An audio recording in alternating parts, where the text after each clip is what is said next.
high-pitched buzzing. Is that just me? Yeah. What? I don't know what it is, but it's really annoying. Windows? I mean, with the lights? It might be one of the lights. I don't hear anything. They are. It's a They are high-pitched low. buzzing. What do you guys It's have? not like there's a high-pitched buzzing. If you listen, you gotta listen I'm carefully. old. They say as you get older, you get high pitched voice. You are not old. Obviously, you're old. You said it. No, you're not allowed to use that. Not at all. We're not buying it.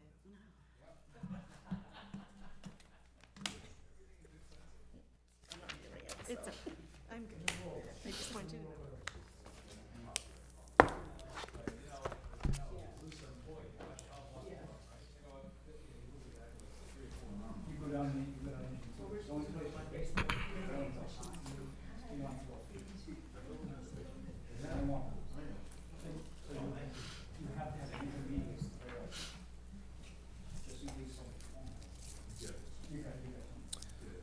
Seeing at 7:32, I'd like to call this Thursday, September 12th, 2019 meeting of the Finance Committee to order.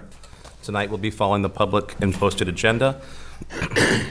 The first item on the agenda is is the announcements. Do we have any announcements? I haven't seen anything that's come in since we met in April. So, Well, just all that. yeah, no. Anyone have anything that they've? No. Okay. All right. Right on to approval of minutes. We have one set of minutes from April 29, 2019. Did everyone have a chance to review them? Yes. Yep. Okay. Entertain a motion. I make a motion that we approve the minutes from April 29th, 2019. I'll second. Any discussion? No. All those in favor? Aye. I'm gonna abstain. Okay.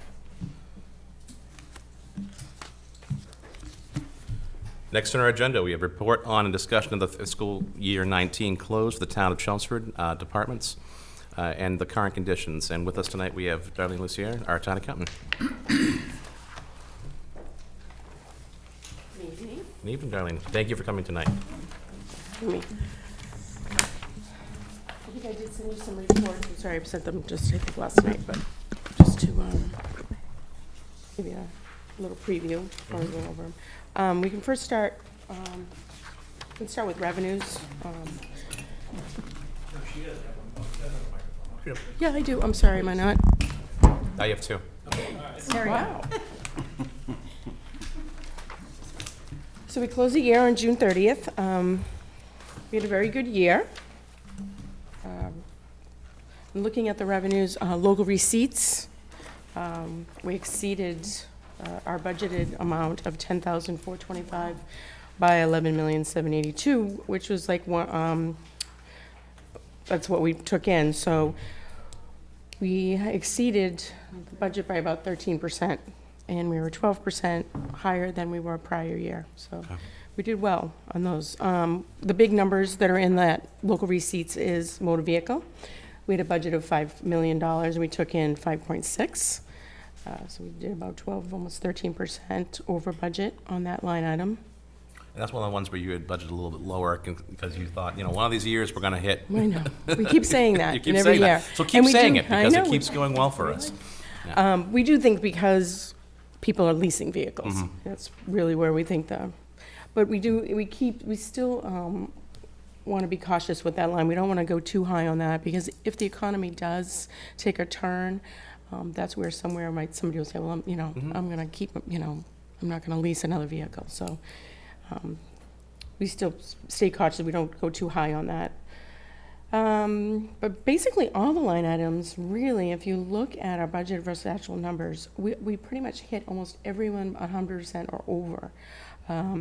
The hotel and meal tax, we did very well with that. At the beginning, of course, on the hotel tax, our hotels hadn't, at the beginning of this fiscal year, hadn't been all opened. So we made up that number as the year went along, so that was really well. We did very well on the interest on investments line item. The last few years, that number has been significantly low. I think last year, or the year before, we're actually in that negative.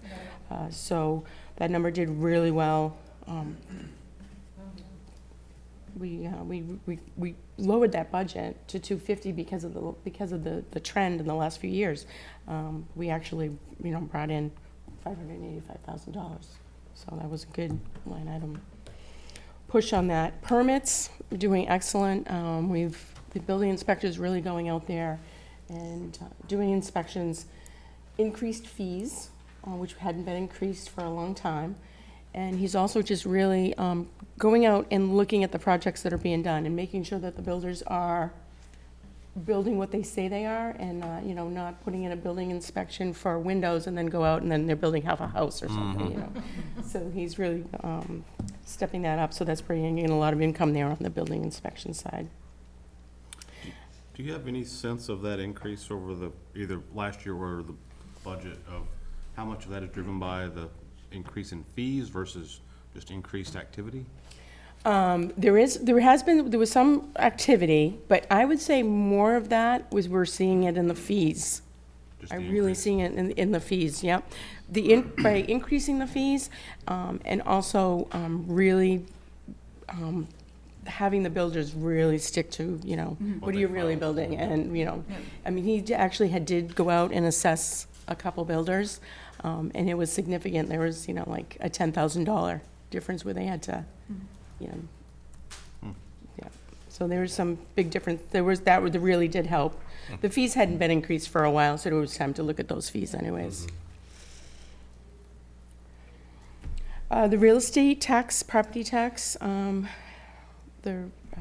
does a great job in collecting our taxes. Can't get much better than a 99% increase, collection rate, so we do well there.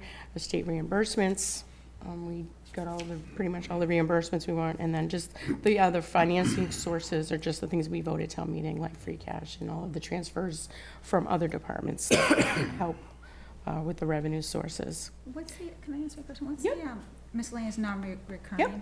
Sure, so we'll talk about that. So the miscellaneous recurring, so we have the Medicare from the school and the SREX, and then payment lieu and taxes.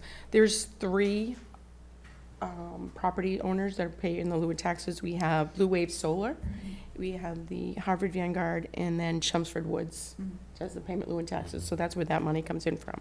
And then non-reoccurring, the miscellaneous receipts of the 175,000 of that was from FEMA, from a storm from 2 years ago. 2 years ago, yeah. Yeah. So those are just one-time monies, non-recurring. So in bottom line, we basically, we had a revenue surplus of about $300,000 than what we budgeted. So that helped us with our free cash. We did have free cash certified for the general fund was $1.76 million. So that helped, and when we get to the expenditure part, I'll show you where the other piece of that came Returns. in from, Yeah. yeah. Any questions on the revenue sources? Okay, we can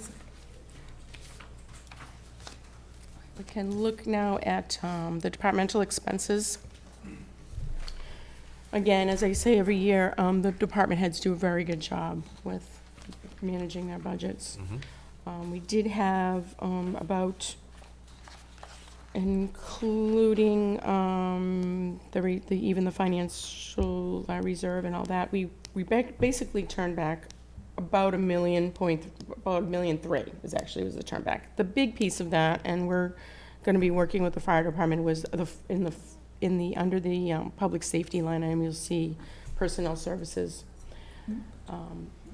There were they did have some retirees. Okay. It takes a year to get people out Out of the academy and get them in the station working. So that freed up some money in there, but we've spoken with John, and when we're preparing the next budget, we're really gonna delve down and look at this budget and take people, Was it just quick line item, turnarounds, or was it, for retirement, was it just quick turnarounds, or? a lot of them are. We don't have, they don't have to give us a year's notice of, retirement. We can kind of say, well, we think they're gonna be retiring, and I know Gary's in the audience, so I know. Five people are retired. Yeah, and we don't, Wow, okay. you have to understand too, when we do these budgets, they're budgeted almost a full year in advance. course, yeah. So, somebody could retire, we set the budget, and then 6 months in, somebody just Somebody decides decides it's they're gonna gonna leave, be it's there. gonna affect everything, yeah. Yeah, so, You have overtime, but overtime's not gonna cover that. No, Yeah. yeah. And then when you bring someone in, you're bringing someone in at a lower rate, because it's usually a Lower step, yep. yes, ever, so that. The other turnbacks are pretty fairly, under the expenditure line item, under Public Works, that 59,000, that was from solid waste. That's just basically the tonnage was down, which is nice, so we had cost savings in that.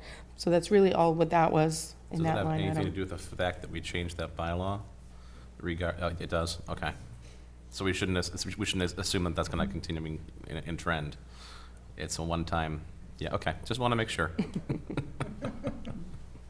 I mean, it could. It's probably not going to, but. So all the other departments were just the usual, everybody has, somewhat turnbacks, and expenditures, salaries, really just, salaries are salaries, so if you don't use them, you really can't, use them for anything else. So when you, with the 1.3 turnback, and then the $300,000 in the surplus with revenues, basically that's where you're coming up with our free cash number of $1.7 million. Any questions on the expenditures? They're pretty straightforward. It's small in the grand scheme of things, Yeah. but did something happen with the debt that we would have been off in interest? I would think you'd be able to project I can let that. John speak to it. I mean, again, not a big number, but No, the surplus there, you see the 59,000 is actually related to, we usually budget issuance costs because we want to be prepared if we ever have to do a refunding. Our issuance costs end up being a little more. We save in the long term, but, so some of that's just a small savings. When we do a refunding, we sometimes save on interest. And so I would say it's a combination of a little lower interest and lower issuance costs than what we budgeted. thank you.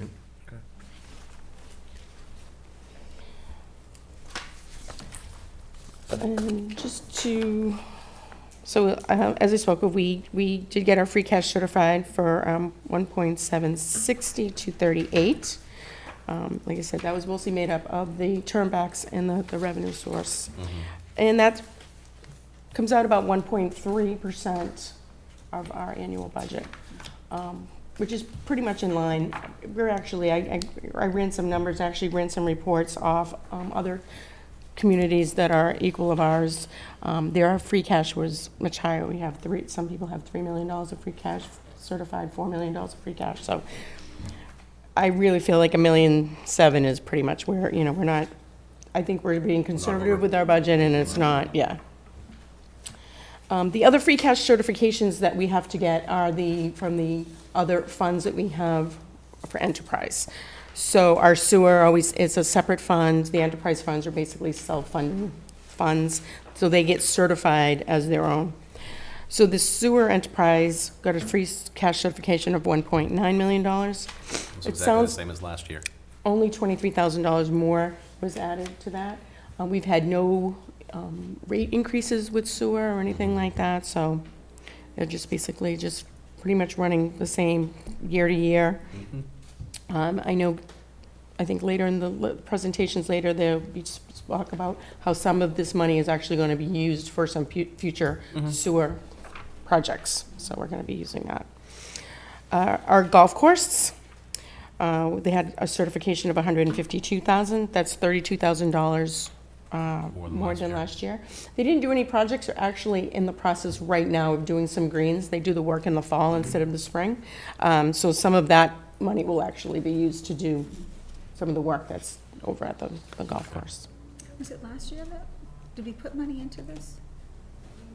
We The 2 years, am I getting confused? Well, there was a town meeting vote to actually take money from the account to do the greens work. Okay, But the money, there has been the work's being done now. No action on it yet, because they had to wait for the season, Yeah. because they're rebuilding and relocating the green on the ninth hole.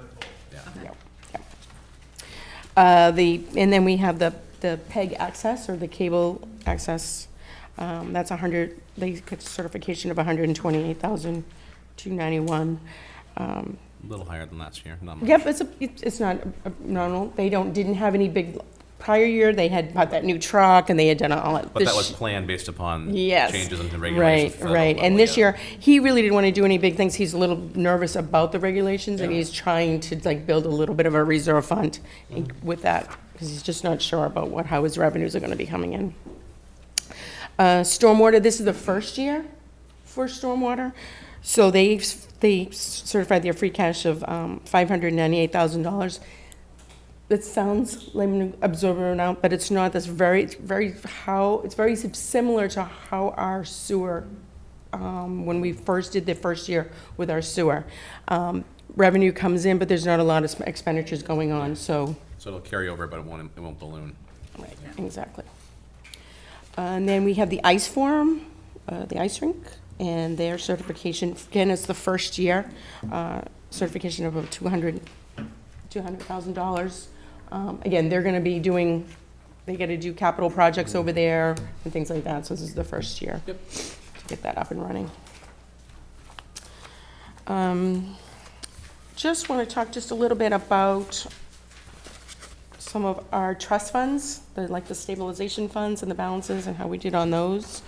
Our general stabilization fund, we started the fiscal year with $9.7 million. We added $1.3 million, coming with the ending balance of $11 million. We transferred in from the free cash at town meeting $776,000.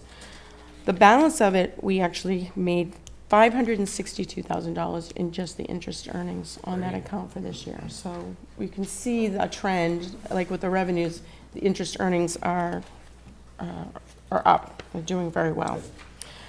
Same thing with our sewer stabilization account.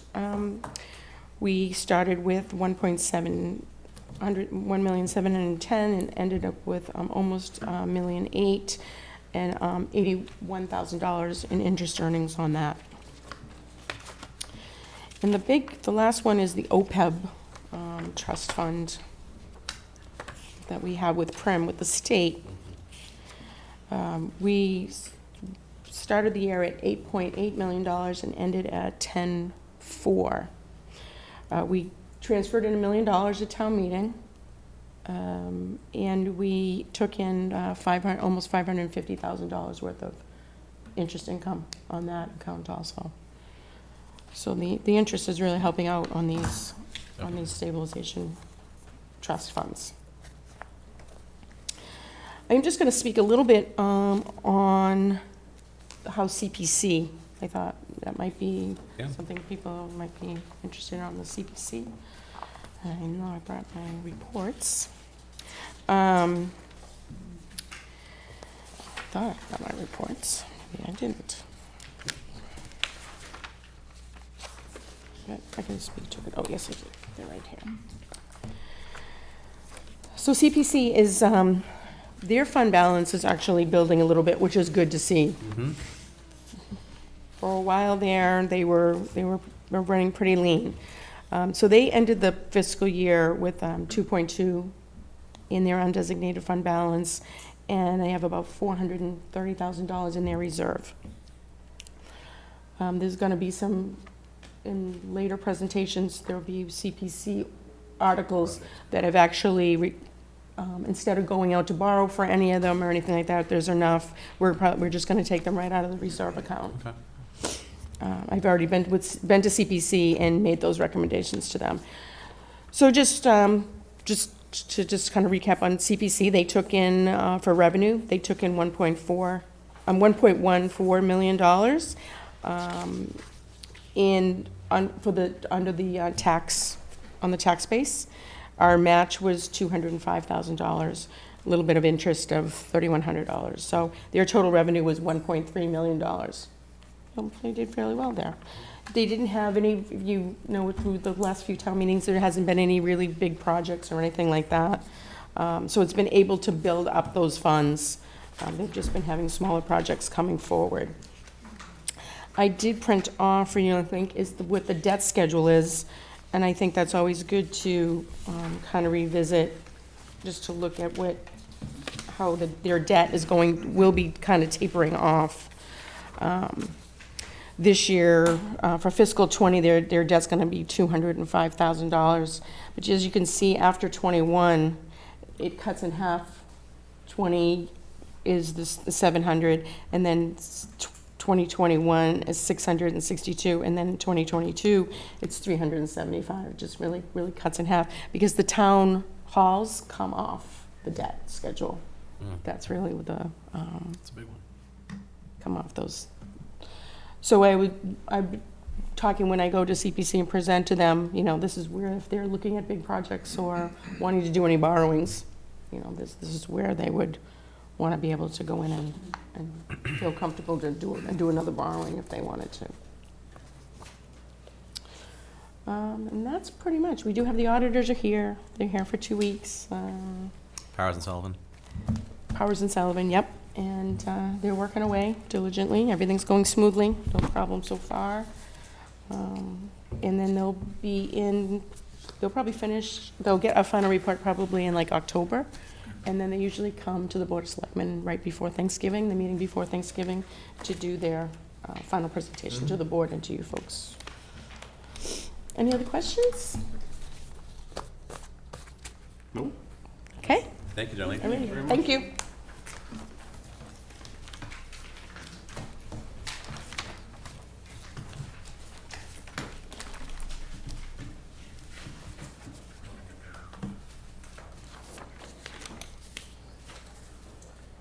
Up next, we have the review and discussion of warrant for the 2019 Fall Annual Town Meeting. And with us tonight, we have Paul Cohen, the Town Manager, and John Souza, the Finance Director.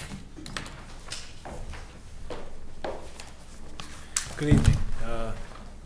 Great to see you this evening. That also means the summer's over, so. Yeah, So it That's is. the downside of it, see you again. But I think as Darlene said, we're pleased with where we are. Obviously, you saw that in the credit rating report when John went out and did the borrowing over, the end of June, and so forth. And I guess it's probably where we should be at the end of, it really is a 10-year economic recovery.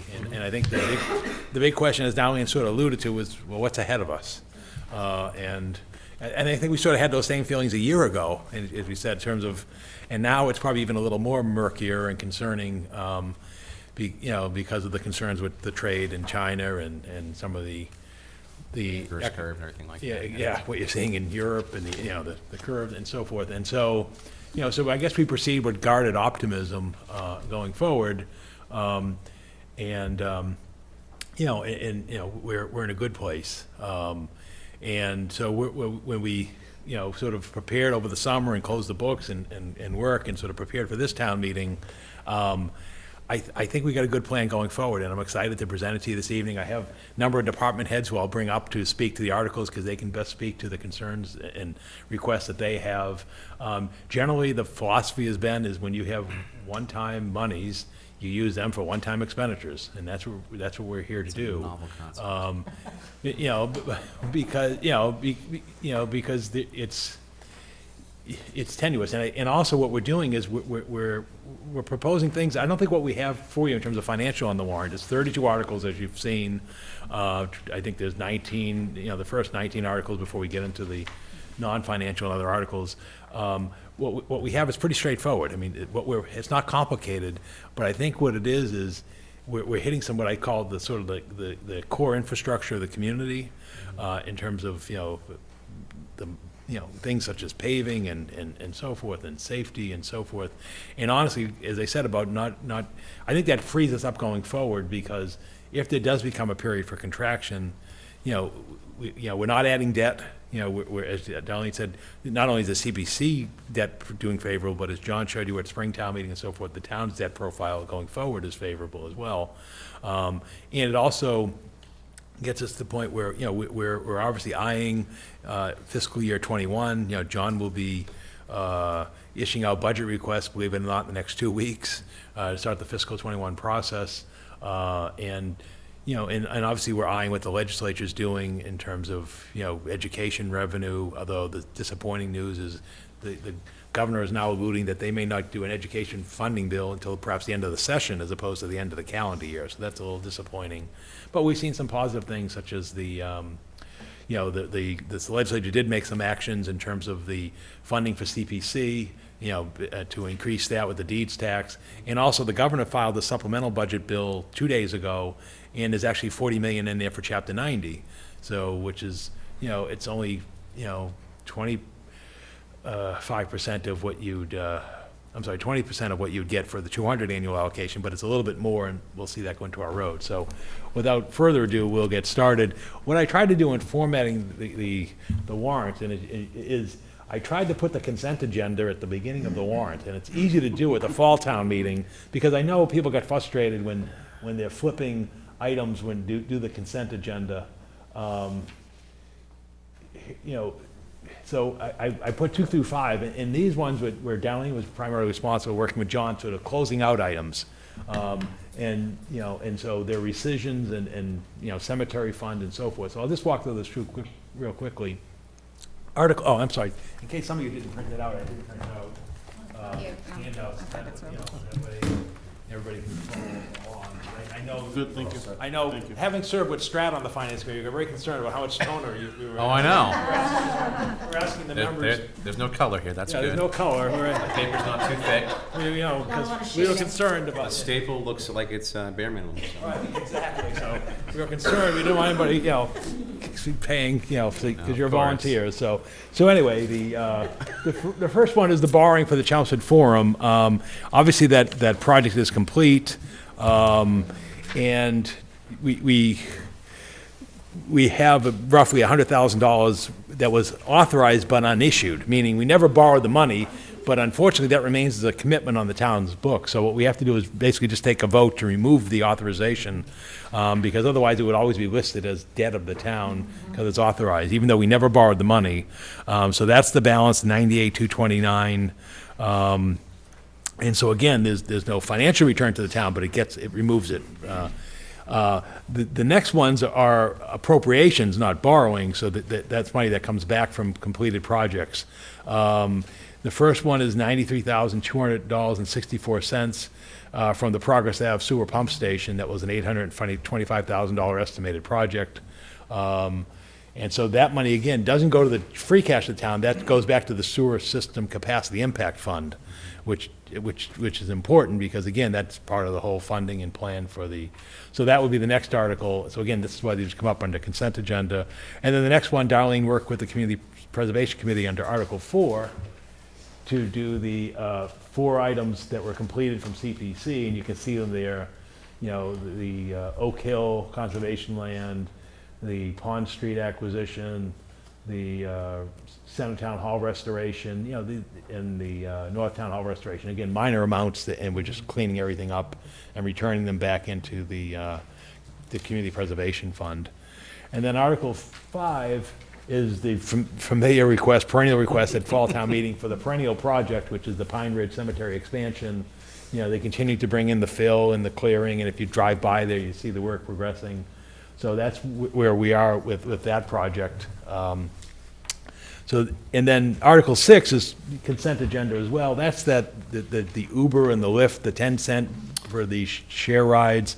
You remember last year, we had roughly $5,800. Went up this year. And this year, went up this year, so if you multiply that by a factor of 100, you know, we're basically running, you know, 78,000 Uber rides in the community.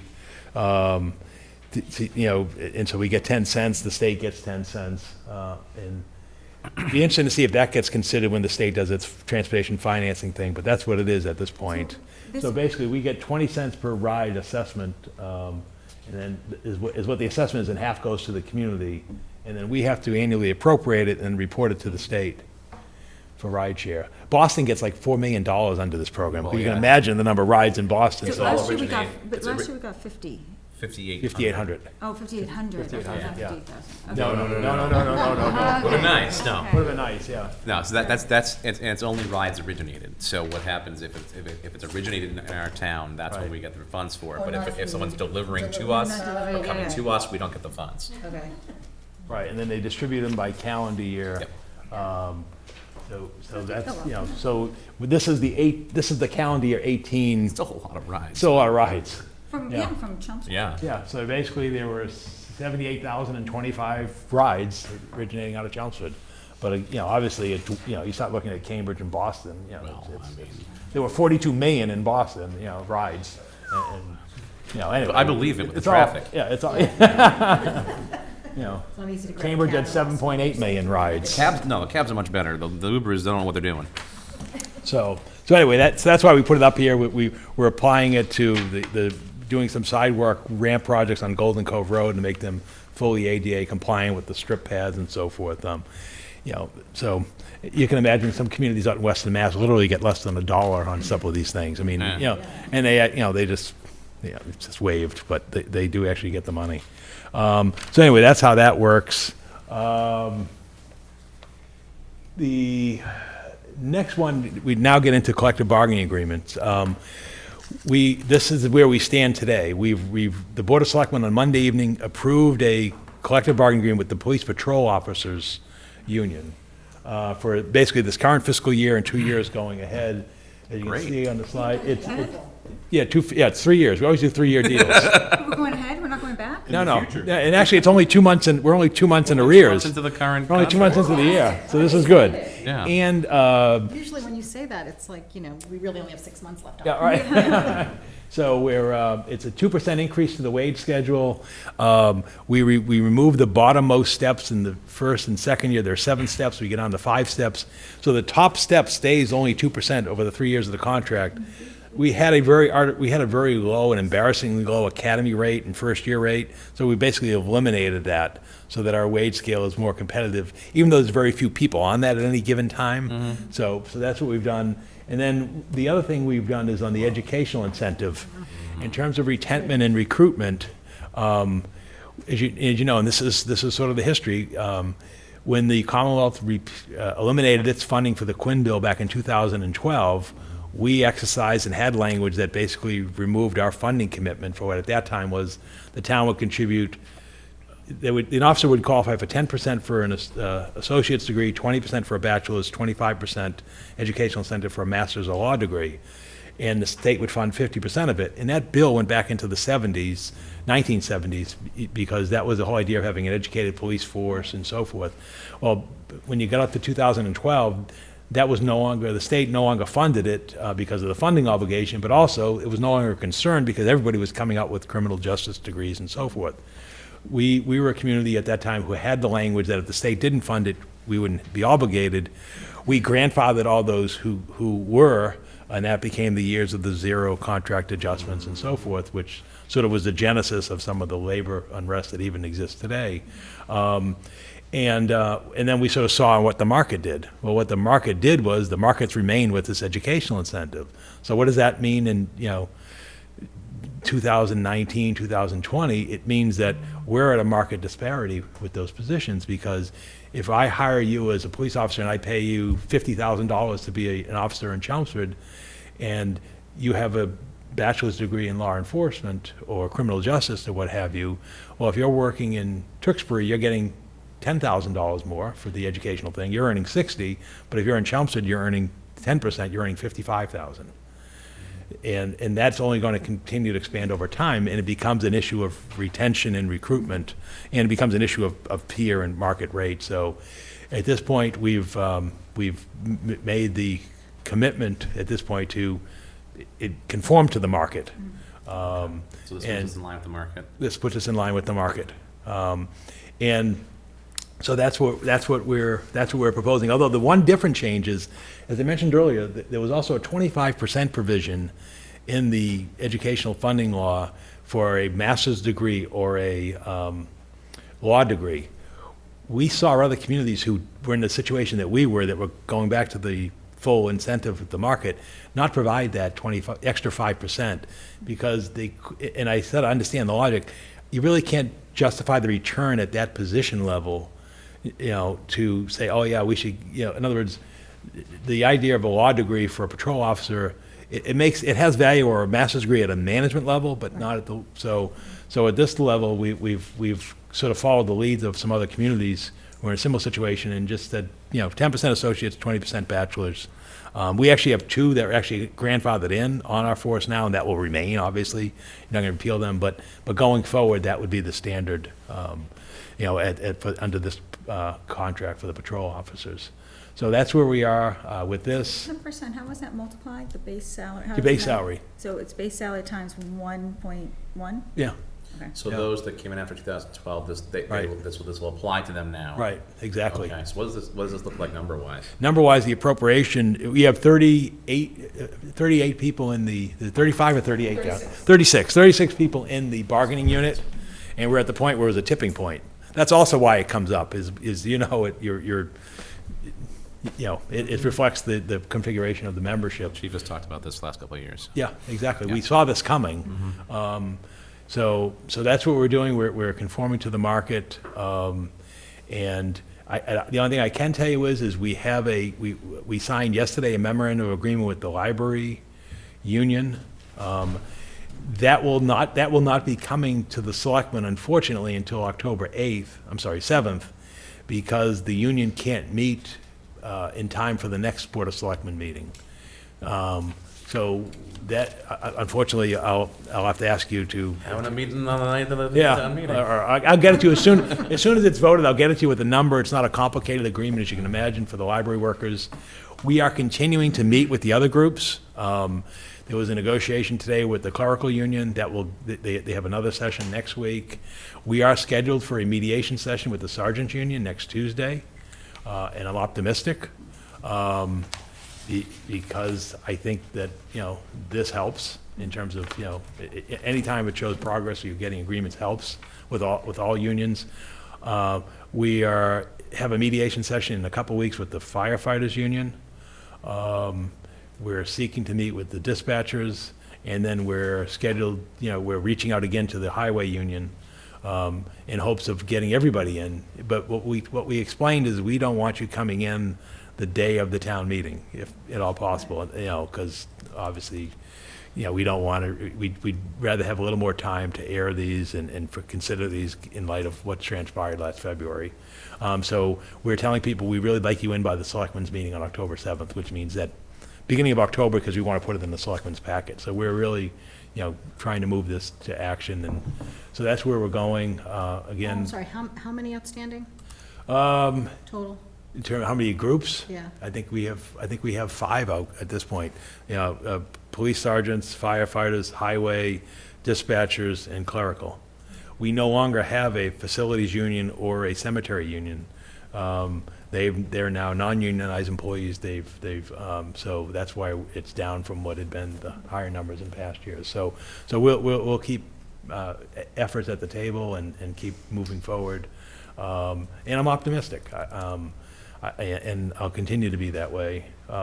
So anyway, this is where we're at, and again, we'll keep you informed as it unfolds. So that's where that article is at this time.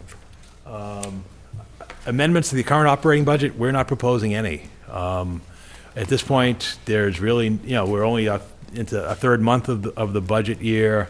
I've left it there. I didn't put it on the consent agenda, just maybe that one I'm always cautious on, if something were to transpire over the next month. But basically, we just say no action and leave that there.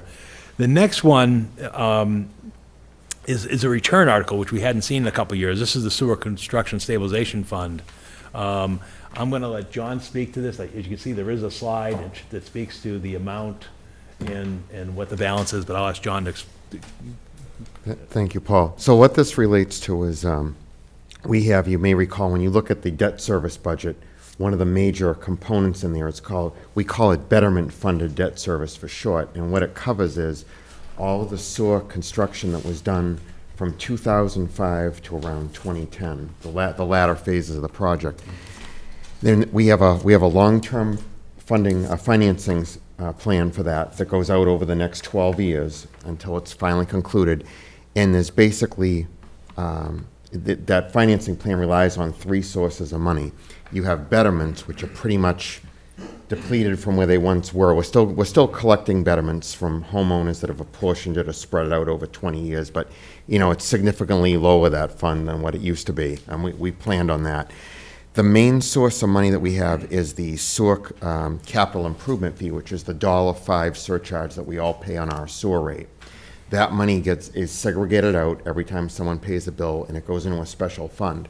We earn interest on that money, and the money is significant because we have just under about $9 million at the end of the last fiscal year in the sewer capital improvement fund. And again, that money is going to be drawn down with a plan. So under state law, when we earn interest money on all our cash holdings, it's pretty specific, and the interest that we earn has to flow into the general fund unless it's something like stabilization or a specific fund that's covered somewhere in state law. So when we have these interest earnings on the sewer capital improvement funds, we have to bring this to town meeting and actually ask town meeting to consider doing a transfer from free cash. And so what we're doing is we had set up what's called a sewer construction stabilization fund several years back.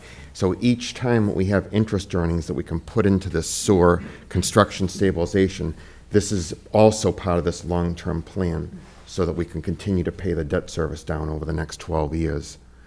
If we didn't do this action, the interest that we earned on the sewer capital improvement funds would flow to the general fund, it would flow to free cash, and it would be spent and gone, and we'll end up short at the end of this plan. So this is kind of a measure that we're taking we want to continue to build this sewer construction stabilization fund up going forward. So is this 385 part of the 585 in interest? Yes, exactly. Okay, thank you. So it's returning the interest to the fund which it was created. Right, Okay. And so you have plans for the sewer right, improvement year after year right. after year. Right, and when we. This right. interest was, It was It factored was in. factored in. Yes. Yeah. Okay. Okay. So the next article is Article 10. I'm going to ask Gary Persichetti to join me. This is the Southborough Elementary School roof. As you may recall, we're seeking $400,000 for this partial roof replacement at the Southborough School. Back in June, we were accepted into the Massachusetts School Building Authority's accelerated repair program, which is basically getting some state money to do these, infrastructure on roofs and boilers and windows that's allowed under the state program. At this point, Gary's been submitting all the paperwork in terms of getting to the place where we can get our owner's project manager and designer to go ahead and do the schematic design. We expect that will be done by the end of the calendar year, and then at the end of the whole process, of that $400,000, we'll get 50% of that back. And there's a picture, and Gary can sort of explain the sections of the roof and answer any other questions you have in terms of what's going on here at Southborough School. So they're listed by the way we do it on our roof track program. So section 1 is the 2 peaked roofs over the gymnasium and the cafeteria. Section 4 is the white canopy that is at the front of the building. And then section 5 is the entire rubber roof over the kitchen area. Those are the ones that we're seeking to have that are past their end of life. When the roof was done back in 2000, I believe it was, there was significant work done to those areas to keep them going. There was coats put on the pitched roofs, and now they've definitely come to end of life and have to be done. And instead of taking the whole burden on the town by using MSBA, as we said, we're looking to get 50%. This would be the second roof we've done that with. We did it about 4 years ago with the Byam, and before that, we did 2 window projects, one at the high school and the McCarthy, using the same. and we're doing half of the roof, right? Or the whole roof? Well, no. No, we're not even doing, Just some sections. Yeah, we're not I'm even trying doing to- a third of the roof. All roof. Okay. Yep. So what you're looking at is the cafeteria, the gymnasium, the canopy out front, and the kitchen. And Is all. there a cap on how much they will, like how much the project can be?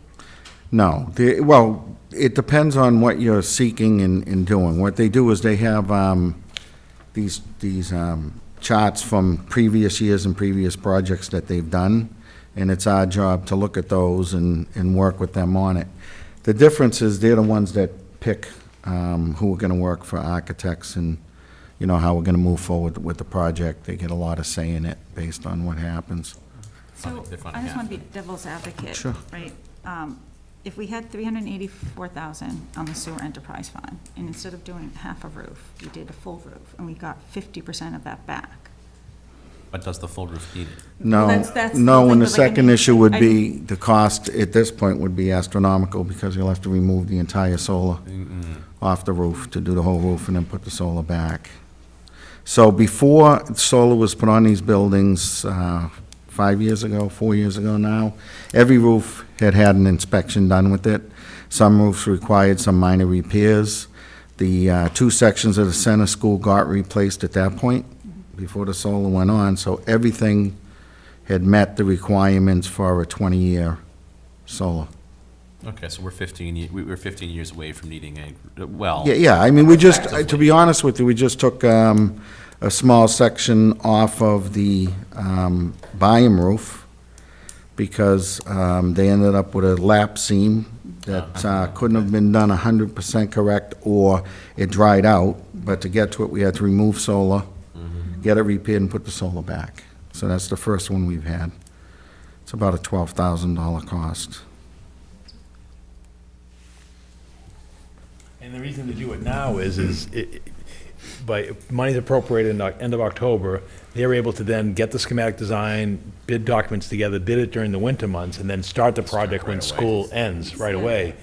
You can't do this at the end of April into May, because, yeah, so that's why we really want to get going on this No, now. I'm- And then the work would take place next summer, and then when, like most state projects now, once you complete the thing, you then submit for the reimbursement.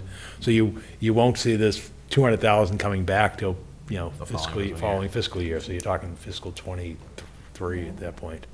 But that's how it works. So this is, you know, we've worked with the superintendent and Gary and so forth to really, you know, get this. And then basically what's coming after this is, we've discussed, is the next one will probably be actually next for the high school boilers.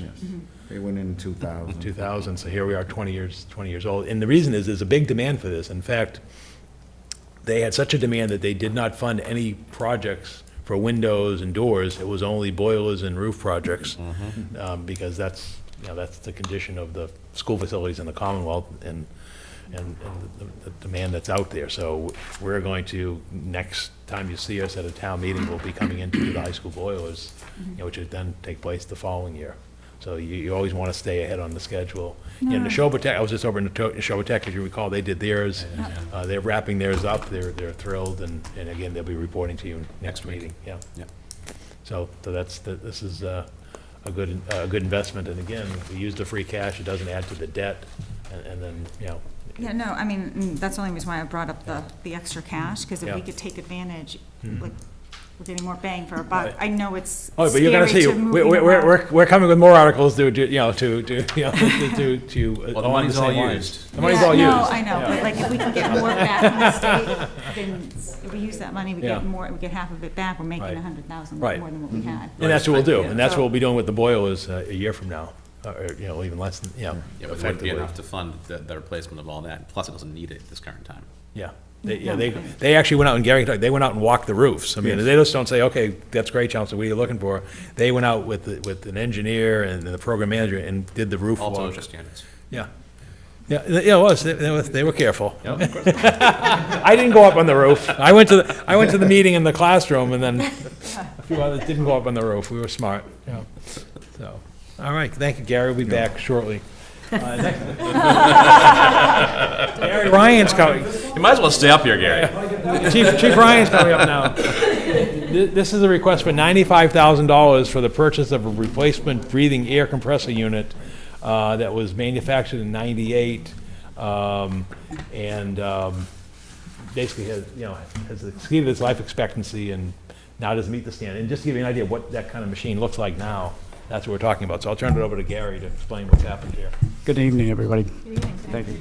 Thank you for your consideration for this article.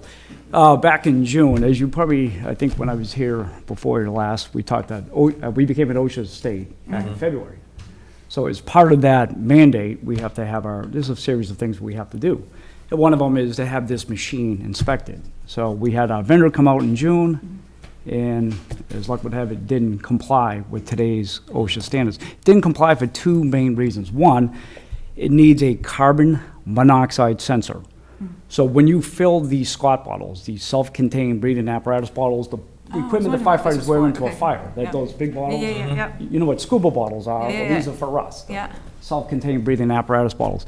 Well, the machine next door, that has to fill those bottles with air. That machine lacks a carbon monoxide sensor. So if this new machine senses any infiltration or impurities, it will shut the machine down. So you need to have that sensor. Our current machine does. It guarantees that the air going into those You got to tanks is- guarantee that the quality of air being introduced into Yeah. these bottles is a certain quality. You cannot have carbon monoxide, dioxide, Yeah. any impurities into the, you can't introduce into the bottle. The second thing is you have to have an automated tracking system. So God forbid that something does happen and we have to have this machine inspected quarterly. They do air samples. If they find any impurities in the bottles, they have to find out who filled that bottle, when it was filled, so they can narrow down, you know, and happened and track. why. And exactly, so, And do we only have one of them, or do we have them in each station? just the one. One, just one. And that is the oldest one in this district. We're a part of District 6 community. That is the oldest machine in this area. But it's got a useful life of 15 years. We've had it for 21. So we do take care of it. How often do you have to fill the tanks? As needed. You know, if we have a fire, obviously we would have to fill multiple bottles, but also with training. You know, we have a new person that just started recently, so, you know, we do a lot of training. You know, you put the people on air, and then obviously it dries down, we have to fill them up. And do you then deliver them, or just like, does somebody deliver them to the other firehouses? They can, exactly. Okay. So we'll bring them in here, we'll fill them here, and then we'll. Because that quickly doesn't ship look 'em. portable. We do have a portable one on the rescue, so Oh, at the really? fires, Oh, okay. yes, yes.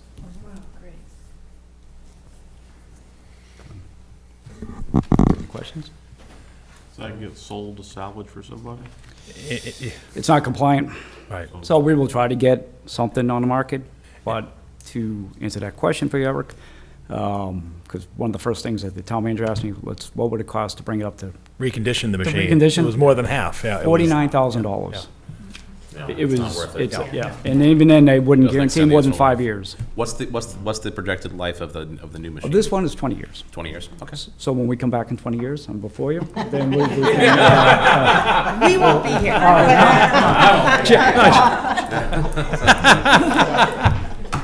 knock on wood, 20 plus. I hope I'm Shoot me if I am. Yeah. You'll listen, you'll probably still be chairman at that point.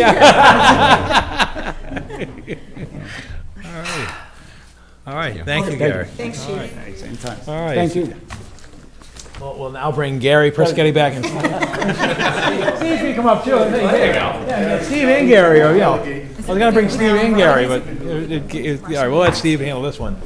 This is $80,000, this is a safety issue. You know, there's been concerns with traffic and pedestrians and schools and so forth. We're seeking $80,000 for the purchase and installation of what they call rectangular rapid flashing beacons. I think it's right down on. There's one right down at the Golden Cove Yeah. Road, exactly. And here's where they're going. We basically targeted the school areas and a sensitive area on the rail trail, South Row School, Center School, McCarthy, The High Street people needs one. High School, and then the rail trail at High Street.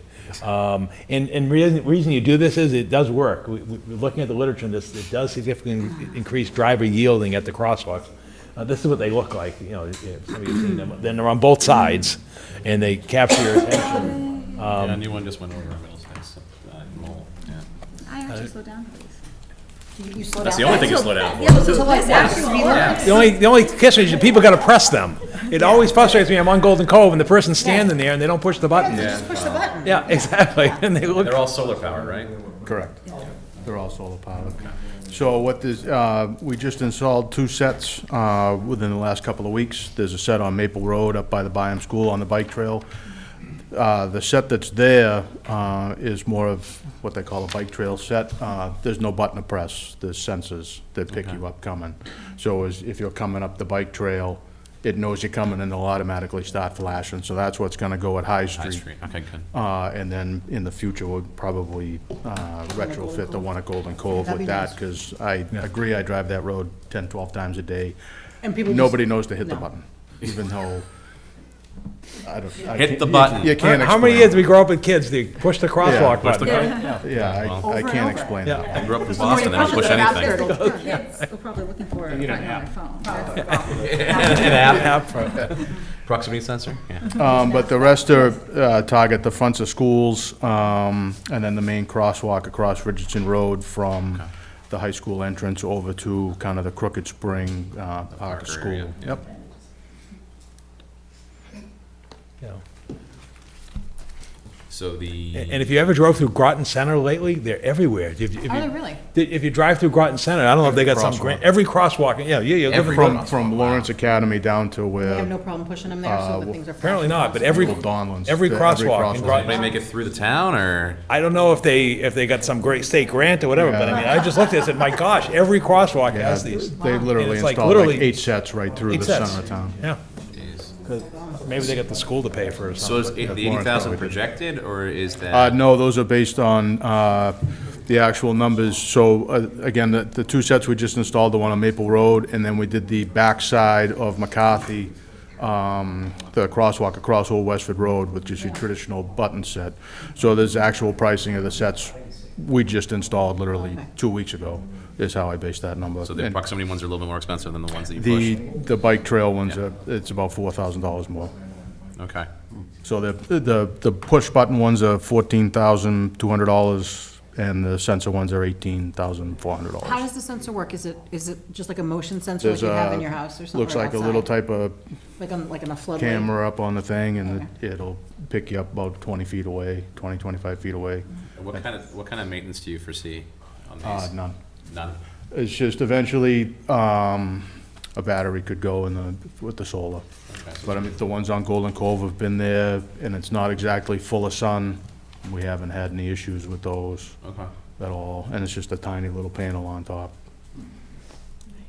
It's really no maintenance, other than if the button sticks or Well, something like that, but that's, I mean, that's. but a no one's simple pressing, repair. that's not gonna happen. Yeah, this is true. This is true. Maintenance free then. Thanks, Steve. Great, thanks. Thank you. Okay. You just stay there, okay. Never mind. The next one is the next step on a multi-step journey of the DPW facility on Alpha Road.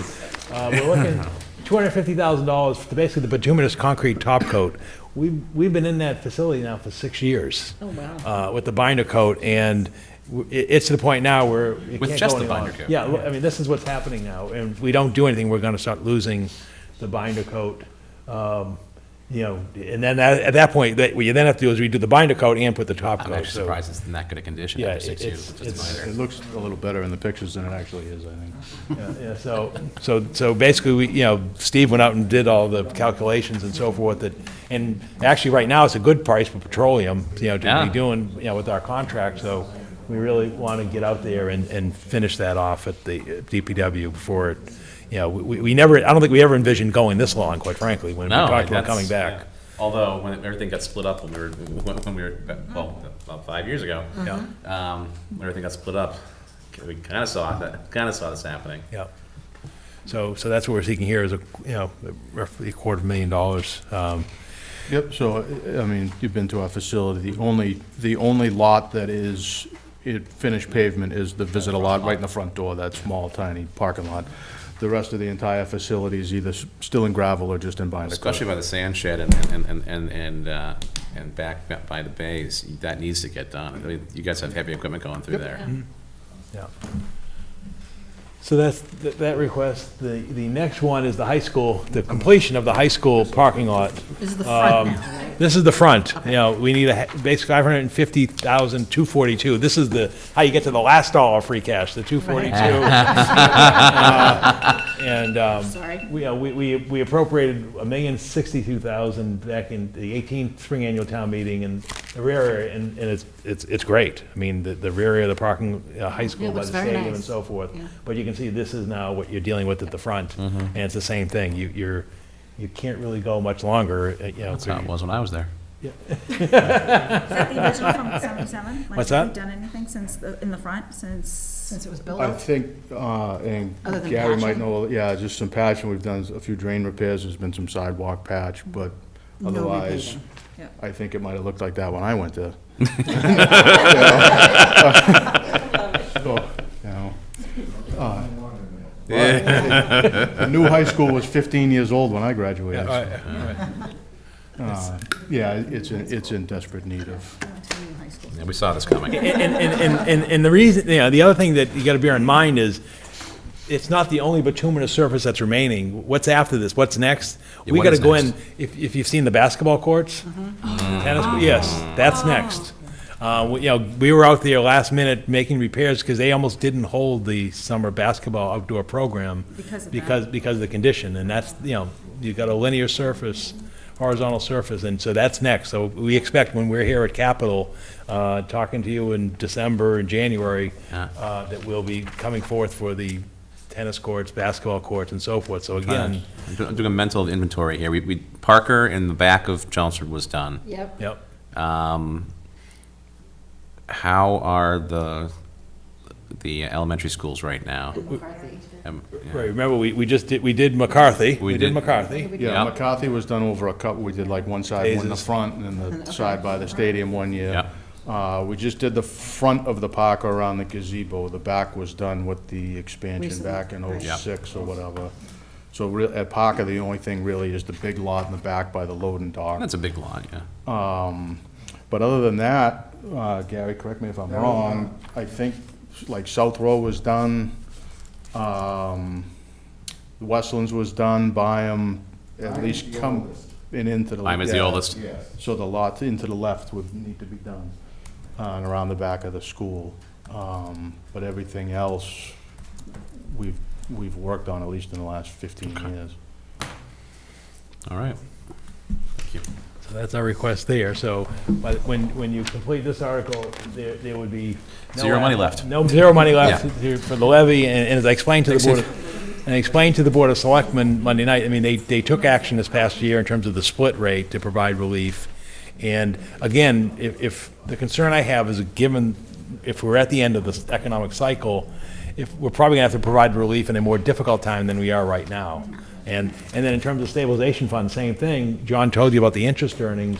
We're currently, what, 8%? We're at 8.1%. Oh, okay. yeah. And of the stable, and we're probably gonna dip into that, because if I do come for you with an agreement with the Sergeants Union, that's gonna tap into that. Oh, certainly, yeah. Because remember, that's going back now 3 years. But that was the plan. But that was the plan when we put money for in. Putting money in, yeah. Exactly, so hopefully around that point, you know, so again, we're in a solid spot, so that's why they're on the warrant, but I would, if we get to this point, again, there'd be no action on those. We now transition to the Community Preservation Fund project. Steve, you coming up for the ball fields too? You went back too quickly. Yes, yes, yeah. You recall you may recall the plan for the whole master plan for Roberts Field, and obviously the playground's been a tremendous success in terms of the usage and everything out there. The next phase is to address the fields, because it was the concern, you know, at the time, and we see it now. You kind of want to flip the fields because they need to be reconstructed, but you also want to flip them because now you sort of have the backstops up in the front, in the middle, and so forth. So this is the existing area. Obviously, you can see the new playground. There's the existing fields over there. Here's another view of what's taking place out there. So, the idea per the plan is to go out there and reconstruct it. And there's the project budget. It's, the $214,200. A lot what people don't realize, a lot of that is the well and the irrigation. Let Steve sort of explain what he's got to do out here. Yeah, so the driver for this, as you know, the playground footprint from a couple of years ago kind of took away the better of the two baseball infields. And that was known at the time, and, youth baseball was very aware that this was going to be happening, with the hope that, in a 2 or 3 year window, we'd be in and be able to do the field reconstruction. So that's, what I'm here with this article for.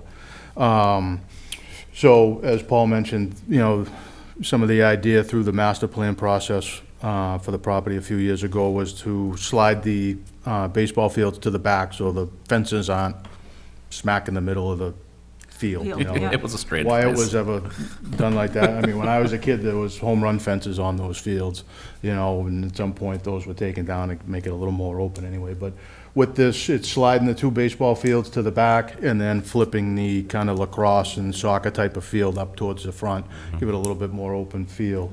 In conjunction with this, the Friends of Roberts Field was able to secure $50,000 in the state budget through Senator Barrett's office, I believe, that will help fund the new kind of fitness equipment and the kind of walking, jogging perimeter trail, which is actually perfect timing for this, because they secured that funding that needs to be spent in fiscal 2020, but I don't want to build the walking track and the fitness circuit and then come back and tear it all out to get to Yeah. the ball fields. So this is a perfect opportunity to build the ball fields, build the walking track, the exercise circuit, you know, well irrigation like we do on all these fields, you know, and be done with this and make it, you know, kind of So the the full. walking path is not included in this budget? Or it is, and you're gonna get the 50,000 offset? It's not included in the this. state budget. Okay. In my figure, that's coming out of the state budget. And I actually reached out today to one of Senator Barrett's aides to figure out how Break I down get the- access to that, yeah, money, yeah, or, yeah. you know, what the process is with that. So again, this is well irrigation for the fields, all new backstops, you know, dugout, player protection, clay for the infields. There'll be some grading, obviously, because if you're familiar with that property, it's got some kind of whoop-dees and and It's the not like. the flattest field in the No, world. it's, you Yeah. know, it was a cattle farm back in the day, so it kind of is what it is.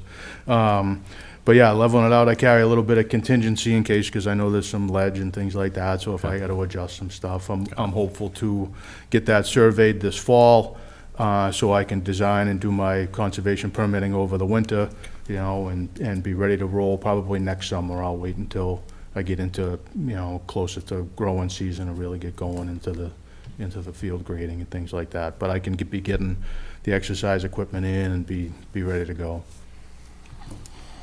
This is one of those CPC fund projects. Perfect, okay. All right. Anybody have any questions? Nope. All right. I think you can go, you can go back, Steve. I hazard to guess in a minute or two, I'll be right back. You're probably right back, yeah. Oh, wait, the bridge is next. You wanna go see if he's out, see if he's out in the hallway? If you want to pass by, we can jump to 19 and then go back. Well, he's got 19 as well, so. as well, okay, well, never mind then. The first one is next article, 18, is the pedestrian bridge across Beaver Brook. We're looking for $60,000 for the planning and design for this. This comes from CPC. We had submitted a grant application for this work with the Mass Trails Program.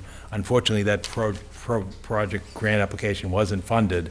So now we're coming back to the community. This is part of the whole Brook Walk and project in the center. So again. Sorry, this is hard, the map's hard to see in the printout. Yeah, let me see if Where I is can put it up this? on the, see if I can put it up here. It's Beaver Brook, I'm trying to give you the air market, Acton Road. So the- right the around center- Bertucci's is where you wanted to put the Exactly. bridge? Okay. Exactly, there's I'm trying to show you what Brick House is. It's Yeah. got a pointer. 8. Oh, it doesn't show. Back in here, right? Yeah. Oh, okay. Oh, all right. And where's Bertucci's? Condos that they're building now. That's the condos. Yeah. Brick houses up here. Yeah, Bertucci's is, Come up the trail. Right there. You can almost see the old dam that was in there. oh, okay. I don't think I've ever been down that far. So this would basically get somebody, and there'll be a subcommittee formed to work on this project with the Center Village Master Plan Committee. So To, the new trail, we're not closing the rail trail over there, it's oh, gonna no, be like no, a no, no, second no, trail. it's a secondary trail to the Okay. rail trail. Okay, So there's the this doesn't show in the white background. It's the land trust property, so right, right. that's right near the waterfall, right? Yes, that's exactly where it would be. That's where it would be? Okay. Oh, Where it's currently just a log? Because that's your best Probably bet. just a log. Yeah, yeah. You can only go so far. Yeah. Especially with a stroller. You go down there and you're like, oh, I gotta turn around now. Okay. So obviously, once that work is performed, the design and so forth, then we'll come back at a later town meeting for the funding for the project. So that's the pedestrian brook project. The next article, Article 19, is the building facade program, $100,000, and that's to basically spur and promote economic development and improved appearance in Vinyl Square in the town center, working with the Center Village Historic District and the Center Village District Commission, as well as the Vinyl Square committees. The whole goal is to improve the appearance and activity in those districts. The idea would be to have projects around $10,000 who would obtain grant approvals through through the review of the Design Review Committee of the Historic District for the Center and the Historical Commission for North. And so, it's the goal is to have have the input into the project and then have a 30% match. Okay. So again, the project. 30% match is they have to raise the Right, the fundraising. private interest. So for example, if you're in the center, maybe you're putting like an awning in front of Bob's Coin Shop, trying to make things to improve, Yeah. or the facade and so forth, to improve the appearance and vitality of the districts. Incentive. Yeah, But they have that's to, great, Natalie. Yeah. The they have 30%. to, enter into a preservation agreement, and they have to be reviewed by the appropriate committees. Okay. Looks like a long process. It is meant to be. It's meant to be a serious process and project for the two respective districts. And again, they have to comply with the Secretary of the Interior standards for rehab. And there is a lengthy application process. I know it's hard to read on And this. it's considered those highlighted, Yeah, yeah. It's considered those highlighted sections for those parcels in the center and north? Yeah. Okay. Those are the extending lines of those districts? Yeah. Okay. Boy, they're funny-looking districts. Yeah. So that sort of completes the CPC portion of the warrant. We then go into sewer capital. And Steve can come back. And as Darlene said, we closed the year. We have 1.9 million in our. We have 1.9 million in the sewer capital construction fund. We always talk about the new sewer project, kind of like the new high school, but portions of the sewer project are not new anymore. So what's looking to do here is, you can see they're basically the Lord Road and Vincent Road sewer pump stations with new buildings and generator replacement. Weed Street doing a new control panel and generator replacement.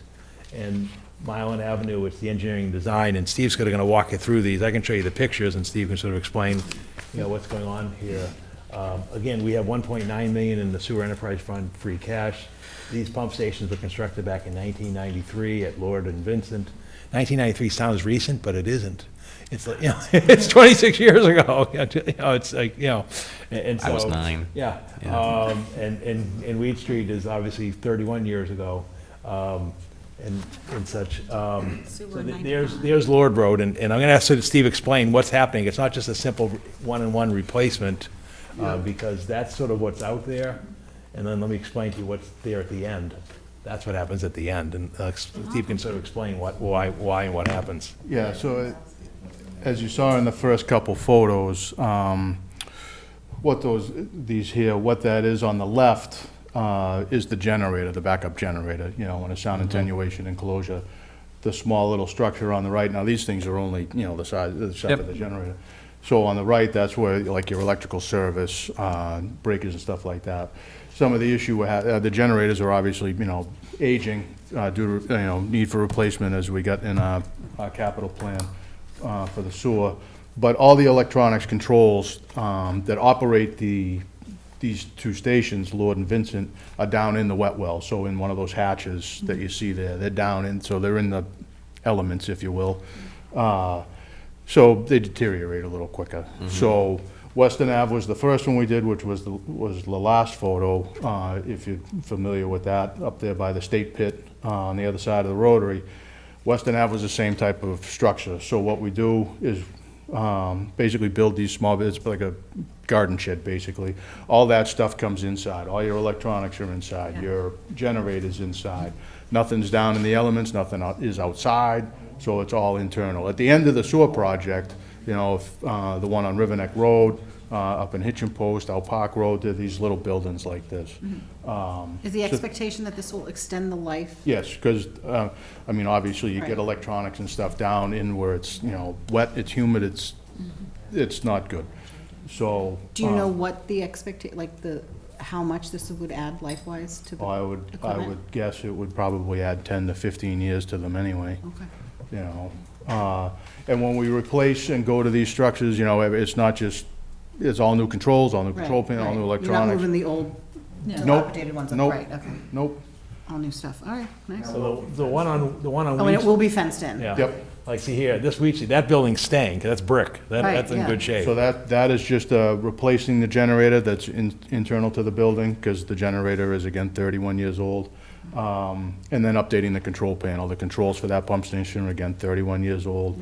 The sewer division has basically come up with their own standard new control panel that we've installed. We're gonna be installing it at Southwell and Katrina. They've installed one at Richardson Road just within the last month. So, as you know, there were many contracts. Sometimes we got slightly different equipment. And now as we're coming in and reconstructing some of these stations, we're going with our own standard. Everything's gonna be the same, Nice and uniform, that's Yeah. nice. Okay. so. And then Mylan's sort of explained that, this is the first of a step of that project. Yeah, so they asked for the Mylan Station, this, down off of Dalton Road. Is $25,000 for some initial design. That there, if you're familiar with Mylan at all, and you come left off of Big Dalton, you come way down the hill, it backs up to the big swamp that Center Water owns, you know, with the water wells down there and things like that. A lot of moisture down there. This is kind of rotten out from the inside. So as opposed to a traditional kind of stick frame building down here, we're gonna go out and get a little design done. This is either gotta be a precast concrete building or a concrete block building, just because of the moisture down there. So we wanna get a little design out in front of that, so we can bid out for the proper type of building for this location.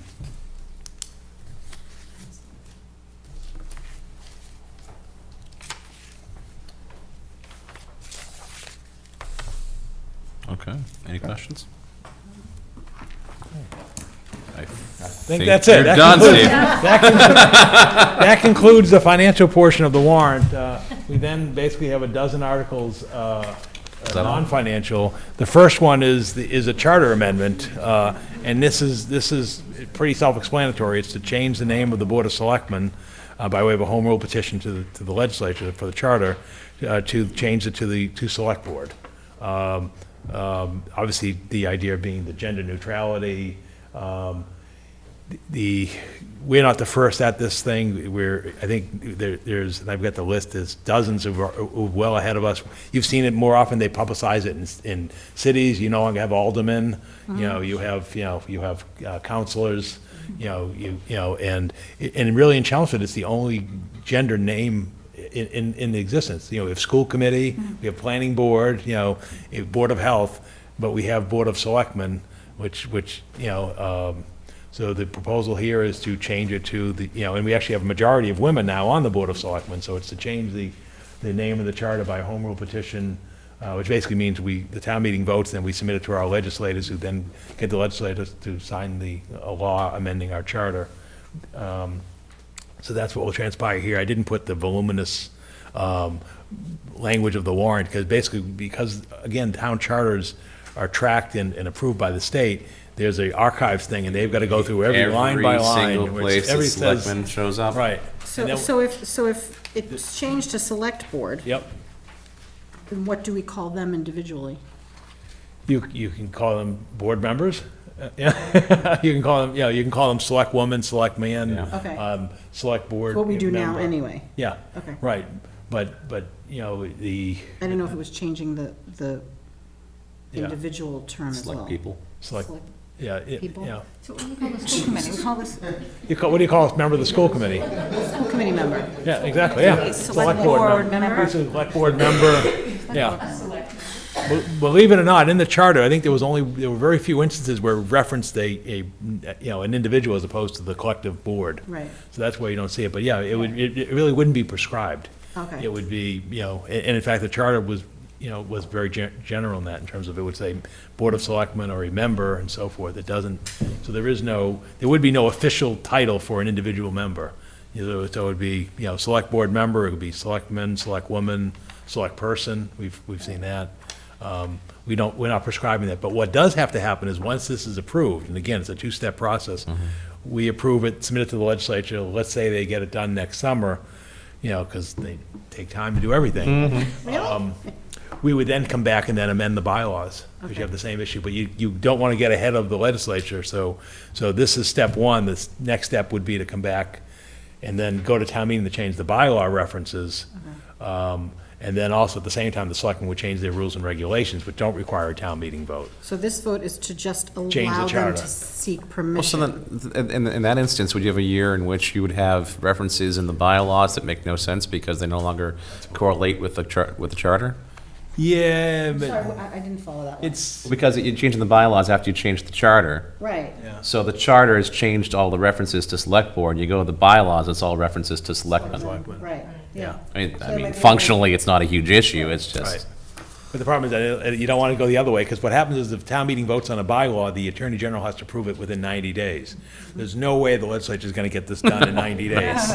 So that's why it's a Not two-step even process. close. And so you can't have the bylaws almost going the other way. You don't want to be amending the bylaws to something that hasn't happened with the charter.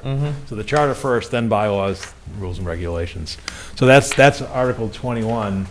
Article 22, and I know you'll probably be inviting the planning board in at your next meeting and so forth, you now start getting into the 8 zoning articles, and they only withdrew one. Last night, they withdrew or taking no action on the rear lot one, which is the last article listed there on the warrant. I'm talking about that one. So Article 40 is the amending the zoning for Groton Road, Route 40. Article 23 is the adoption of the continual care community overlay district bylaw. I'm not going to go through these because you're going to have expert presentations by the planning board based on their actions last evening. In fact, I guess they did not change any of the wording in this, so that's a good thing. So we're not doing that. There's the map that accompanies that article. Article 24 is to amend the zoning bylaws to allow multifamily housing in all industrial areas across the community. So that's Article 24. Right now, multifamily is prohibited in the IA limited districts, which are shown in the gray color on the map. Brick Hill, Technology, Princeton, Middlesex, Watton, and Groton. So again, I'm sure this will generate some discussion at town meeting. Already has at the planning board. Article 25 is the zoning bylaw pertaining to pre-existing non-conforming lots. It references the standards, and I think it's, it's meant to provide assistance for contemporary uses, and again, that will be debated. Because 80% are now, of the lots are pre-existing non-conforming, and so, The question then becomes, is it, well, Yeah, again, exactly. we'll You'll discuss that when they're here, yeah. Article 26 is an update to the cluster open space bylaw, reducing the acreage from 10 to 5 acres and the perimeter setback from 100 to 75 feet. And again, you'll have debate and discussion on that. And so that's why I think this will certainly be a multi-session town meeting, at least 2, maybe maybe 3, 3. depending on how long Depending on how long we spend on on, these items. because there's one coming, isn't there one coming back? Yes. Yeah. Article The 27, historic the preservation, historic yeah. preservation and reuse. This one, I guess, was the split vote last night, 4-3. Well, and it was turned down town meeting Last year. Last year. So it's back. Is it reworded from the Yes. last year? Yes. Okay.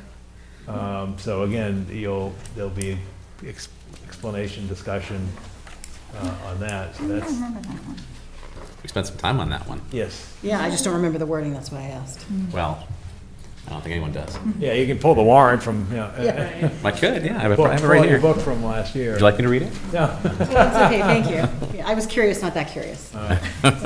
Article 28 is to eliminate the sign advisory committee, slightly utilized, and we don't even have a quorum on it, and really, we don't really find, we don't find this in other communities, and so the feeling was, yeah, but, you know, just, and, you know, Fine. You don't have to keep this, Meh. move on, yeah. yeah, so it's, the zoning board Get it. supports this, and really hasn't been a flashpoint in recent years. Oftentimes, the sign things go through the planning board anyway. Yeah. You know, it's really for variances. So for example, when people are complaining about the lighting on the new Holiday Inn Express, that wasn't a Board of Appeals decision, that was the planning board. And so really, the more common ones are really on new construction and so forth. So again, there was a consensus amongst the planning board, Board of Appeals and such to eliminate the sign advisory committee. This is being pulled. Real lots was pulled, Article 29, no action, which again probably saved a lot of time and discussion at town Oh, meeting. yeah. They spent twice some time on it last, the other night. yeah. Now, Regina's been waiting patiently in the back, so Regina's got an article that she's been working with Frank Green, our assessor, on providing assistance for parents and guardians of deceased active service members. So Regina, please be seated. Welcome. Hi. This is Thank an you. acceptance of a state law, basically a local acceptance provision. And there's a handout that Yes, and I was late, we were late getting it, so, sorry. I have more copies.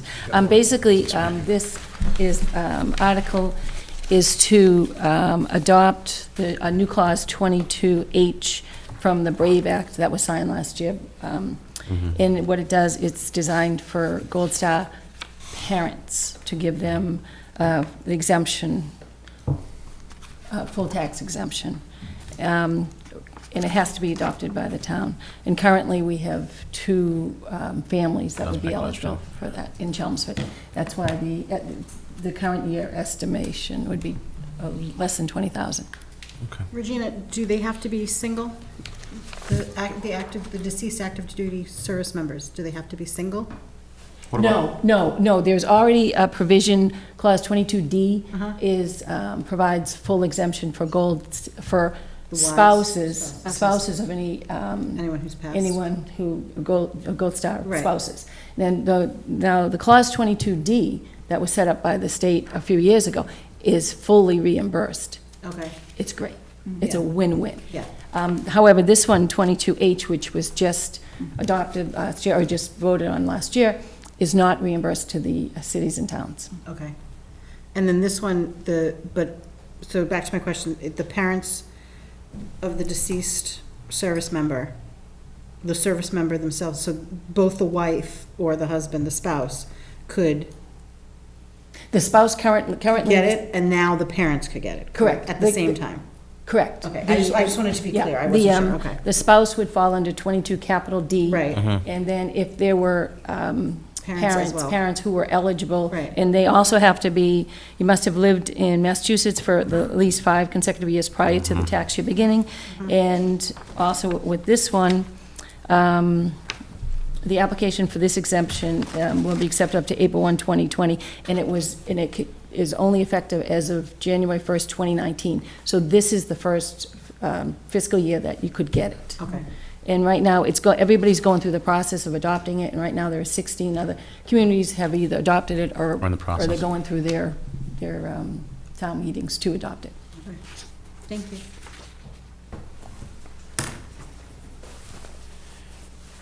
Okay. Okay? Yeah. Great, Thank you very much. Thank you, Regina. Okay, we're getting to the end. Article 31 is another local adoptance of a state statute, and this is to adopt Chapter 140, Section 139, Paragraph C, and this waives the fee for the license for a dog that is owned by a person aged 70 or older. And again, that's set by the state, so we didn't choose 70, the state did in its wisdom. There are approximately 4,700 licensed dogs in Chelmsford. We have approximately 370 or 371 are owned by persons aged 70 or older, and the estimated reduction in license fees will be about $6,000. Again, this is a way of providing assistance to those who are more limited means. What happens is they still have to apply for a license every year, and in fact, if they don't apply for a license, they will have to pay a late fee and so forth. You know, so it doesn't exempt them from having to license a dog, it just says that if your dog is, Not you gonna know. pay the fee. I'm surprised it's so much money. Yeah. Like, Well, I mean, because, you know, and it's an estimated amount, because it depends whether the dog is spayed or neutered and so forth, so it's, you know, but that's the thing, so basically, everybody would still have to license their dog, but they would, wouldn't have to pay for it. they wouldn't have to pay No. for it if you're, If it's you, owned. there's 371 dogs, it's an average of $16 per dog. Dog, yeah. It's Yeah. not that much. Yeah, I just am surprised that many. Yeah. Yes. And then For the, them to have them. You know, I know, yeah, I was just, and then the final article is the return of the Same. single-use plastic checkout bags. Okay. Did anything change in this article at all? No, nothing, no, So there's no. nothing's changed? There's no change in the language. Their feeling is that it's a year later, a number of other communities, particularly around us, have, and you can bring them in, you might as well invite them to come in. They've experienced this, and the state meanwhile is still considering a statewide ban, but hasn't enacted not. it.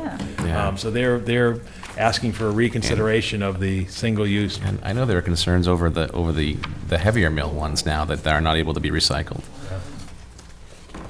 Those are causing issues. So, yeah, no, it's the exact same language. I was at the recycling committee meeting, and they said, please place the article back on the warrant. Okay. So And can so we what just I watch have is, I just have watch their our debate from last year and then just go from there? Yeah.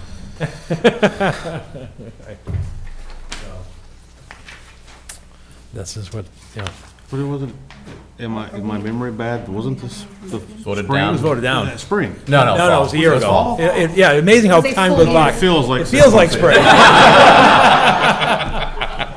right. No, It was fall. if you recall, Eric, this is the night that we were there until 11:30 at night. Yes. Yeah, okay. But meanwhile, you know, that was the same night we did the styrofoam and the straws. Yeah, uh-huh. That's your warrant, Mr. Chairman. Okay. Chairperson. Mr. Chairman, could I just add a comment on interest before we go? Would you prefer I do that Certainly. No, later? no, that's All right, fine. I Thank meant you. to do that earlier, and just to expand on when Darlene had mentioned in her report that how fiscal year 19 was an exceptional year due to the interest rate environment we were in, the stock market was at highs. One of the things I just wanted to point out, again, not to sound gloomy, I hope to be here, sitting here before you a year from now, saying that we met or exceeded the interest earnings. But one note of caution on that is when you look back, during this summer, we kind of saw an interest rate policy shift with the Fed. On July 31st, they lowered rates a quarter of a point. Now, a quarter of a point isn't a big deal to the town, but it does, our bank accounts, believe it or not, it does flow. We've already seen like, one or two of our higher accounts, they did lower the rate by about a 0.25%. My only concern would be going forward is, if you look back at 2017 and 2018, the Fed increased a key interest rate about 7 times, all in little 0.25% increments. But that brought us up because before this period, you think back, the Fed was trying to normalize rates after what we went through with the recession. And back, I'm going to say, over 2 to 3 years ago, we were probably struggling to earn 0.5%, in your traditional bank account. So I just wanted to point out to the committee that one of the factors that went into us earning so much interest is finally interest rates were getting up to a pretty good level. And certainly a 0.25% won't impact us that much, but my concern is we need to monitor this going forward into fiscal year 20 because there's a lot going on right now globally. Certainly it's uncertain. Many economists seem to think the Fed might decrease rates again going forward, possibly a couple of times. No one knows for sure. When you look, fortunately, we don't have the situation in the USA, but when you look over in Europe, Germany, negative interest rates. Yeah. So globally, I think there's pressure. So it's just something to monitor. Certainly, if the Fed lowers rates 2-3 more times, then that could impact our interest earnings. So I just wanted to point that out. Hopefully that won't happen, but just a note of caution for the coming year. Just a ray of sunshine at the end of the presentation. Thanks, John. And Thank then you, on Paul. a happy note. Yeah. That's good. All right, next on our agenda is discussion of future meetings, invitations to article proponents, and the timeline for the Finance Committee warrant book production. Speaking of doom and gloom, we have the The list. warrant production list here.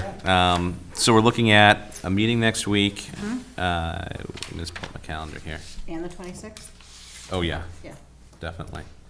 With the goal being, of course, to try to vote on the 26th. So I know it says last day for recommendations to be made to be included in the book. That's kind of our goal. Okay. So that would be the voting night, would be the 26th. Next week, we have Chelmsford Schools and Neshoba Valley Tech coming in, and they're both going to give us updates for their close of the fiscal year. And then they're gonna give us a little prognosis for what's happening now and what's going on in the future. So, much like the town did tonight, we'll have all the three major portions of the budget coming in and talking to us, to give us a review. And that's kind of an adjustment from last year where we haven't had Neshoba come in before in the fall. We're gonna try to start doing that now so that we aren't, we're starting that conversation much earlier, as we've tried to continue with that communication going forward. So they've graciously said that they'd love to come in and they'd love to talk about it, and things are looking good in both school districts, so it should be a good conversation. But we have a lot of, as we saw, warrant articles that are dealing with zoning, and a good portion of them do have financial implications potentially. So they're asking the planning board to come in, give us a rundown next week, go through those, and I know especially, at least one of them, it does have a decent discussion that we're going to have about the financial impact that we may see from it. And I don't think, well, I'm not going to guess as to what our position might be, but based upon past conversations, I don't think it's going to be, I think it's going to be a long discussion. Other than that, the only really other article is the plastic bag Are article. we asking them to come back in and speak with us? I'm leaving it up to the committee. Do you guys want to have them come in again? I don't know. I don't know what's changed since last time. Well, are they open, I mean, yeah, the question is, are they gonna be open to our suggestions again? I doubt it. Well, none of them were made last time. I don't know. They didn't change the article at all. No. So we had suggestions, and they were kind of scoffed at, and then we were called a laissez-faire government body and in the meeting, and it went to town meeting. It was argued for a good amount of time and was defeated. And so we're back again with the exact same article. We can certainly have them in and discuss what their thought process is behind that. It's up to you guys, honestly. I don't know. I think we should just have them in. Have them in? Well, I think we should at least invite them. Okay, we'll certainly I would certainly invite them, to see what the thought process is here, other than just taking another swing at it. So, well, I'll reach out to them, and I'll reach out to planning board and see if we can get both those in. But with the object being to vote and do nothing but vote on the 26th, I think that should be our target. Discuss and vote is the 26th. Yeah, I'd like to really avoid having any presentations that night, if possible, agree. because I don't want to be here till 11, 12 o'clock at night like we have in the past. Because even with that, on the 26th, it's going to be another sprint, Pam, to get stuff together and get the warrant book out. So, okay, so we have the two invitations. We're gonna have a meeting right before town meeting as well. Well, it sounds like it, yeah, which is fine. It's not, I mean, it's become old hat now. Yeah. It's, I kind of expect it. yeah, we're gonna have a meeting, it usually only lasts 10, 15 minutes tops, sometimes a half hour. And it'll go through whatever's there to go before a town meeting that night. And as you recall, we adopted, in the meetings we just approved tonight, minutes from the meeting we just approved tonight, we adopted the policy that although we don't have this recorded by Chelsea Media, that we do record a copy in case in the future use we need to go back and listen to what was discussed in addition to the meetings. Right? The audio, exactly. So that's that's the new policy going forward. So that's kind of what the timeline looks like. I don't know, does anybody else see anything else that they want to add? Anyone else they want to invite in? We have a pretty full slate next week, with the 7 zoning articles, the plastic bag article, and the 2 presentations by the school districts. It's gonna be a long night. Yeah, well, that's because we're always condensed in the fall. All right. Time box any of this? I really don't wanna sit through the entire recycled bag thing again that we sat through last year. Oh, I don't disagree with you, but I feel like just. We certainly have to. Courtesy dictates Courtesy what to, we do. yeah, no, I agree. If it was anybody else, would invite them, so I feel like we should at least invite them. But maybe, you know, as a body. It went for a decent amount of time last time, so, or maybe I'm just misremembering it. No, it went for a decent amount of time. I think that as a committee, maybe we need to make sure that we don't allow it, if they come next week, to go very long. Okay. There's not a lot of questions, I think, that we have to ask them. Well, no, if not much has changed, then there's we not need much to we need to present it to ask, us. yeah, no, of course. Unless there's been legwork that we don't know about Right. behind the article, which is possible. I would like to ask and see if that has happened. Okay, so, if we've discussed the invitations and the timeline, do we have any public comment? Hearing none. Any press questions? There isn't any. I will entertain a motion to adjourn. Motion to adjourn? I'll second. All's in favor? All right, See you next week. thank you.